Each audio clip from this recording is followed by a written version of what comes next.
Hi, I'm Amy Scherber from Amy's Bread, and today we're going to mix some wet dough. This dough is rustic Italian bread, which can be found in our new cookbook, Amy's Bread. It's a lot of fun to knead sticky wet dough. Don't be afraid. Just get your hands right into it and get started. First, we hydrate the yeast with a little bit of warm water to make sure it's active. Mix it around and let it sit. Make sure your water temperature is between 105 and 115 degrees.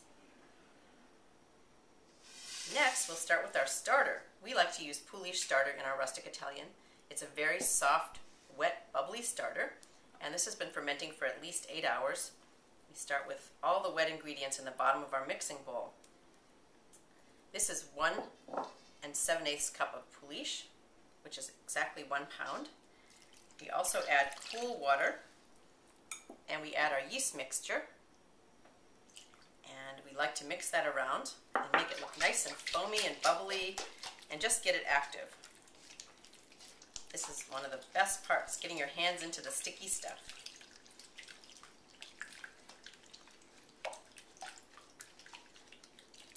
Once you've loosened up your starter and your water, it's time to add the flour. Now this dough uses unbleached bread flour, which has a protein content of 12.7%. It's important to use strong flour when you make this dough so you're able to get a nice gluten development and a nice chewy crumb. As we bring the flour and water together, we make a slippery, sticky batter, and then we'll add our salt. We use kosher salt in our recipe. It dissolves very nicely, has a great flavor, and the recipe can be found in our cookbook or on our website, amysbread.com. So you start to bring your dough together in your mixing bowl and look to see if it looks nice and wet and stretchy.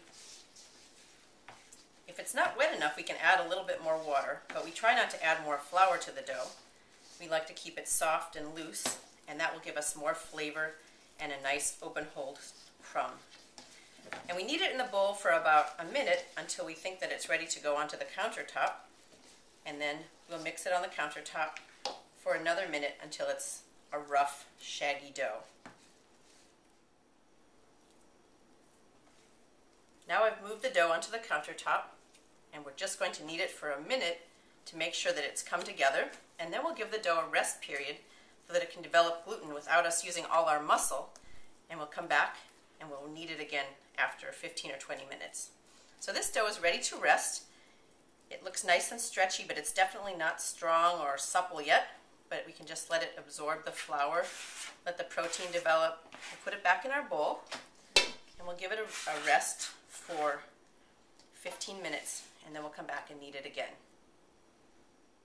Our dough's been resting for 15 minutes, and it's developed a nice structure, and it's getting a lot stronger and more supple, so we've saved ourselves some muscle. We'll dump it onto the countertop, and we'll scrape it out of the bowl with a plastic dough scraper.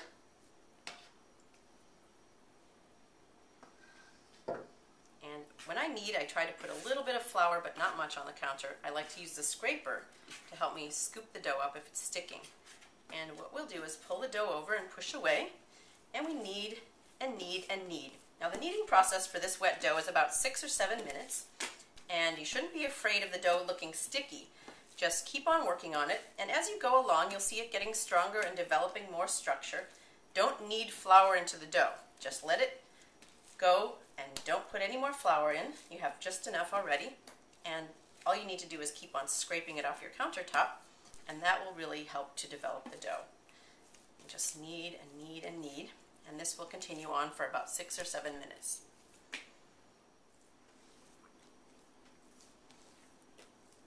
I've been kneading for about 6 or 7 minutes, and you can see the dough has come together. It's nice and smooth, very stretchy. When you pull it up, you can almost see a window pane through the dough, and this dough will continue to develop structure as it rests in the mixing bowl because we're going to give it a turn after 1 hour, but you can see the difference in the dough from when I first started until now. Now when you look at your dough, it should look more like a pool of dough than a big round ball on your countertop, and if it does, then you know you've used the right amount of water and you've kept it nice and moist. So once your dough is mixed, you'll just gather it up with your scraper, scrape it off the countertop, place it in an oiled bowl, and let it rise for 1 hour until it's time to give the dough a turn. that's your kneaded dough. Thanks for joining me watching how to knead wet dough. If you're interested in learning more about these doughs, you can look in my cookbook, Amy's Bread, or visit our website, amysbread.com. This bread is one we make in the bakery every day, so if you're in New York, you can stop by and get one. A rustic Italian with big holes and a crusty, beautiful exterior. Enjoy the bread.